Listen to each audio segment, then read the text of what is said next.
Eu sempre fui uma menina meio fora do padrão segundo a sociedade. A pele bem escura, o cabelo cacheado, bem grande, bem magra. E isso fez com que eu crescesse sofrendo bastante bullying na escola. As pessoas costumavam me zoar, brincar comigo, falar da minha pele, falar do meu cabelo. Isso sempre me fez muito mal. Mas a pior parte são os meus pais, que além de eles serem muito rígidos, eles não são nada carinhosos. Várias vezes eu já tentei trazer um afeto para dentro da minha casa e acabava surgindo um ar de desprezo. Não sei se é porque eles não conseguiam me dar amor, me dar carinho, e eu sempre sentia falta disso. Para ser bem sincera, eu não tenho lembrança dos meus pais me beijando, me abraçando e dizendo eu te amo.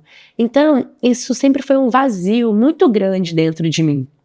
Atualmente, eu tenho 21 anos de idade e eu comecei a trabalhar. Só que eu não tenho liberdade nenhuma dentro da minha casa. Eu não posso ter certas amizades, eu não posso dormir fora de casa, eu não posso frequentar alguns lugares, eu não posso sair à noite. E eu trabalho, levo sustento para dentro de casa, sou organizada e boto comida na mesa. Um dia, eu conversei com um rapaz nas redes sociais. Ele era do mesmo ambiente de trabalho que eu. E a gente ficou. Começamos a ficar. E sim, eu perdi a minha virgindade com ele. Acontece que no outro dia que eu perdi a minha virgindade, ele contou para algumas pessoas do trabalho.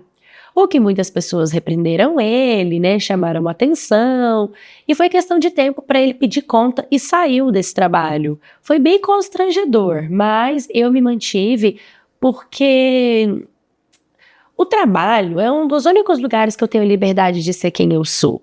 Eu não posso fazer nada fora de casa, eu não posso sair, eu não posso ter certas amizades. Então é meio bobo eu usar o trabalho, porque eu sei que é errado a gente ficar se relacionando com pessoas assim. Mas aonde eu vou fazer isso? Então eu sempre usei o trabalho como uma válvula de escape para me comunicar com rapazes. Até porque na minha idade, eu acredito que é uma idade que a gente quer viver essas experiências. Depois que esse rapaz pediu conta, eu cheguei a conhecer um outro rapaz e eu comentei com uma amiga que ficaria com ele. Ela, para dar um empurrãozinho, chegou nele e falou para ele que eu ficaria com ele. E ele debochou de mim e falou que jamais ficaria com essa negrinha e disse que não faria essa caridade. A minha amiga repreendeu ele e foi muito constrangedor, porque eu não deixei baixo não. Eu cheguei nele, eu falei sobre o racismo, sobre a prática que ele estava tendo comigo, a conduta, e por mais que eu tivesse falado sobre me envolver com ele, a forma com qual ele respondeu foi ofensiva e foi preconceituosa. E querendo ou não, é crime quando você fala da cor de alguém, principalmente uma preta. Chegou no ouvido do nosso patrão e ele levou uma advertência verbal. E, bom, isso passou. Não voltou a ser um problema. Até que um dia chegou um outro rapaz no trabalho. E sim, como eu disse, eu continuei me envolvendo com pessoas porque era o único lugar que eu tinha. Mas ele tinha um padrão bem parecido comigo e era o estilo de homem que eu gosto. Ele também tinha cor como a minha, era alto, era magro. Ele era bem atraente. E aí a gente começou a conversar. Começamos a conversar e ele morava 5 minutos do nosso trabalho, então era muito pertinho. Até que um dia ele me convidou para ir na casa dele. Eu fiquei um pouco assim, achei melhor não ir, fiquei desconfortável.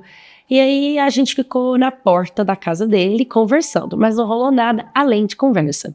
Mas ele continuou me convidando. E ali, na segunda vez que eu fui, rolou um beijo. Na terceira vez, eu entrei na casa dele, conheci a casa dele, mas também não rolou nada além de beijos. Só que ele continuou, sabe? Sempre conversando comigo, ele me enaltecia, ele me tratava muito, muito, muito bem. Inclusive, ele me perguntou se eu tinha perdido a virgindade com fulano, que eu contei pra vocês. Eu confirmei que sim e perguntei pra ele como ele sabia.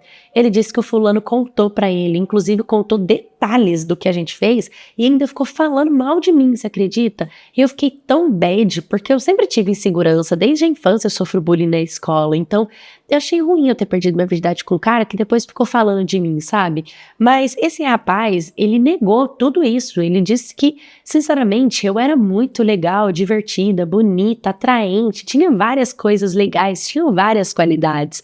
Lembra que eu falei que na minha casa não tinha hábito de ouvir eu te amo dos meus pais? Não tinha hábito de receber carinho e afeto? Eu cresci com essa falta de afeto. Então, quando esse rapaz surgiu, ele surgiu de uma forma muito gentil e a forma que ele foi me dando afeto e carinho, ele foi me ganhando de pouco a pouco, mas eu mantive meu pé bem no chão, porque eu sei que dentro da minha casa o buraco é mais embaixo e eu não poderia simplesmente falar, tô namorando. Seria atrito, briga, e eu nunca gostei de trazer desgosto pros meus pais. Então eu mantive meu pé bem no chão. Acabou que depois de uns meses que a gente tava ficando, ele pediu pra gente ter relação. Eu fiquei um pouco assim, ai, não sabia, porque já tinha acontecido coisas ruins, eu tinha aquele trauminha, né? Mas ele falou pra mim que tava tudo bem, que eu não era obrigada, que isso tinha que ser bom pra mim também, não só pra ele, e que ele gostaria de me fazer sentir bem, e que eu era uma pessoa especial, e que tava tudo bem, que podia ir no meu tempo. E todo aquele carinho que ele tinha por mim, aquele respeito que ele tinha por mim, foi me ganhando de uma forma muito gostosa, até que eu não aguentei e acabei pulando nele e a gente acabou tendo essa relação.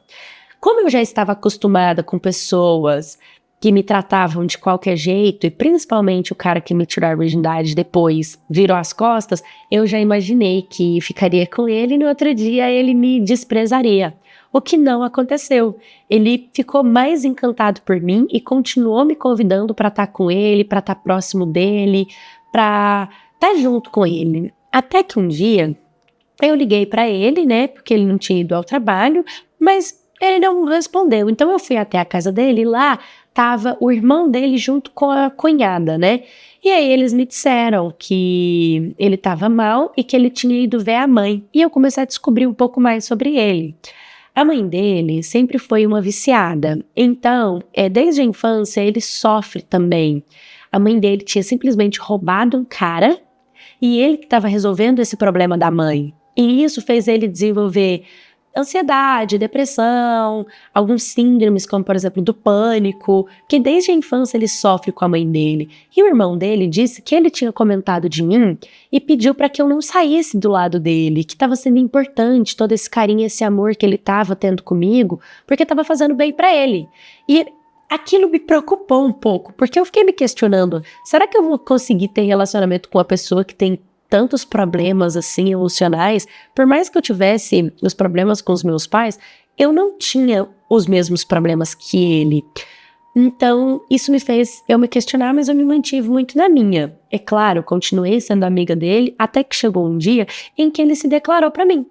Ele disse que ele estava me amando, que ele estava gostando de mim, que eu era uma das mulheres mais incríveis que já tinha entrado na vida dele, e voltamos ao ponto de que eu nunca escutei "eu te amo" dos meus pais.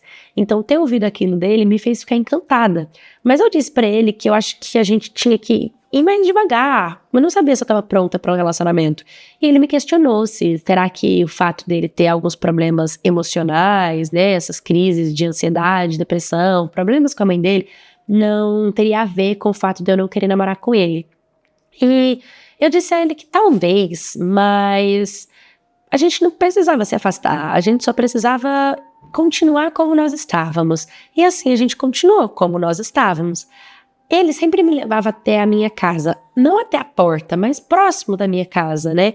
E aí teve um dia que a gente estava saindo do trabalho, fomos para chegar na minha casa, e quando eu estava chegando na minha casa, a gente foi atravessar a rua, e adivinha qual foi o carro que parou para eu atravessar a rua?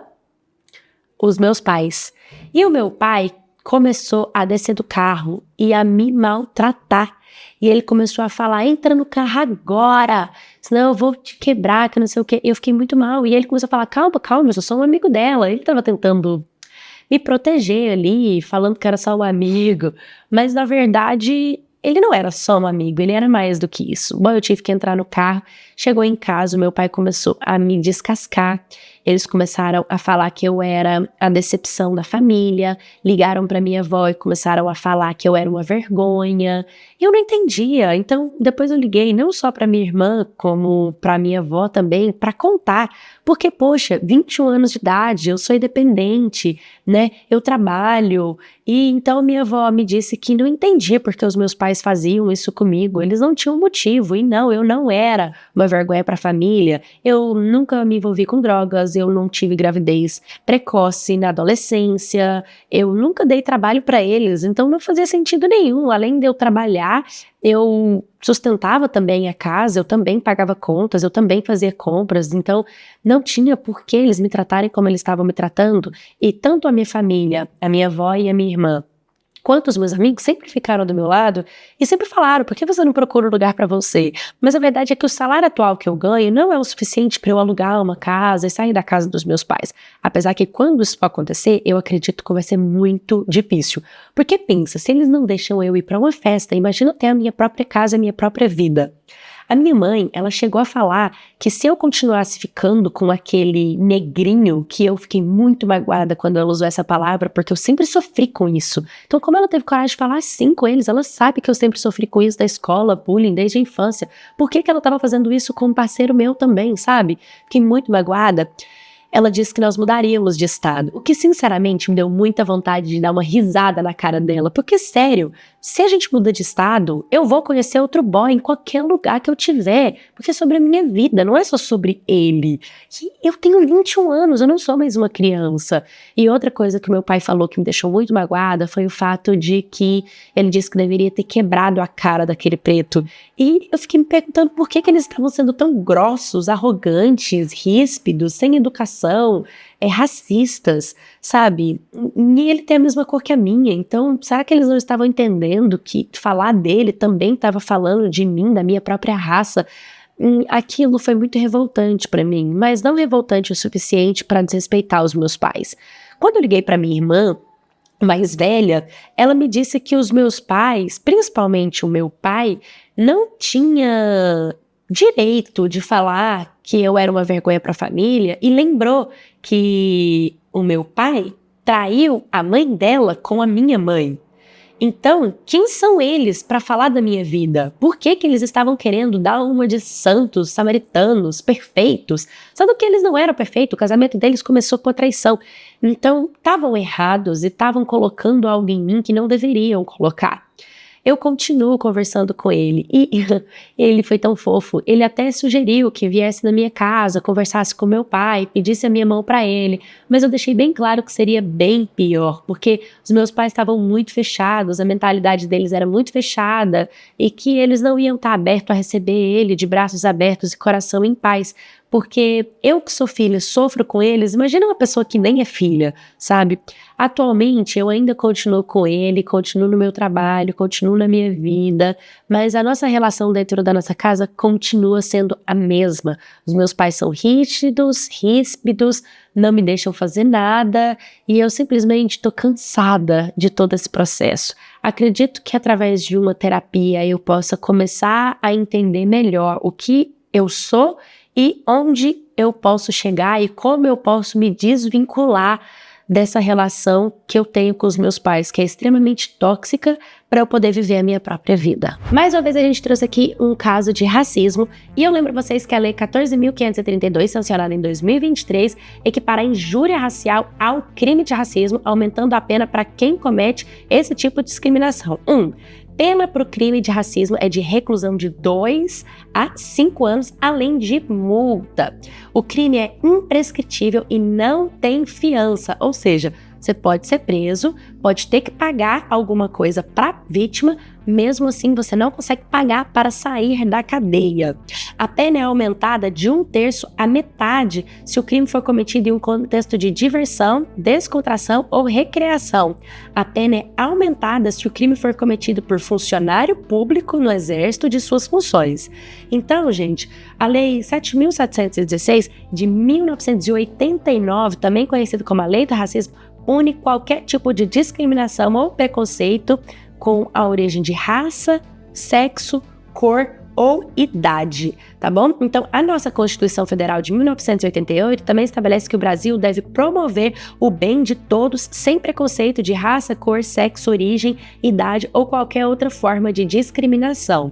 É muito importante a gente falar sobre isso, porque os locais de trabalho precisam trazer essa informação de uma forma muito aberta. Às vezes, dar aquele feedback, né? Aquele aulão pra galera, para falar não só sobre o racismo, como cor, como sexo, como idade, pra gente ter respeito e igualdade em qualquer lugar. Infelizmente, ela não sofreu isso só na escola, como no trabalho, e o pior, dentro da própria casa, onde ela sempre foi vítima, né? Então, é muito triste quando a gente encontra casos assim. Inclusive, quando eu comecei o meu canal, eu comecei exatamente na história de uma menina que tinha muita raiva dos pais, porque os pais privavam ela de tudo, não podia ter cedo celular, não podia ir na casa de amiguinha, não podia ir no passeio da escola, ela tinha muita dificuldade de lidar com os pais. Mas agora, com 21 anos de idade, você já é maioral e ela sabe disso, que ela é maior de idade. Sim, os pais precisam entender que ela não é mais uma criancinha, que ela cresceu e que ela tem a independência dela. E a melhor forma de você fazer isso é realmente buscando esse tratamento terapêutico para, através da terapia, você conseguir se expressar, entender quais palavras você pode ir usando e quais comportamentos você pode começar a ter dentro da sua casa para ir moldando os seus pais dentro da sua própria liberdade. Mas liberdade mesmo você só vai conseguir quando você tiver sua própria vida, quando você estiver totalmente desvinculada dentro da tua própria casa, com o teu trabalho, com a tua organização, com as tuas coisas, né? Com o teu relacionamento. E ainda assim, pode ser que os seus pais ainda se metam na sua vida, mesmo que eles tenham a vida deles. Provavelmente eles têm um histórico, né? Existe algo dentro deles que eles decidiram tratar assim, uma autoproteção.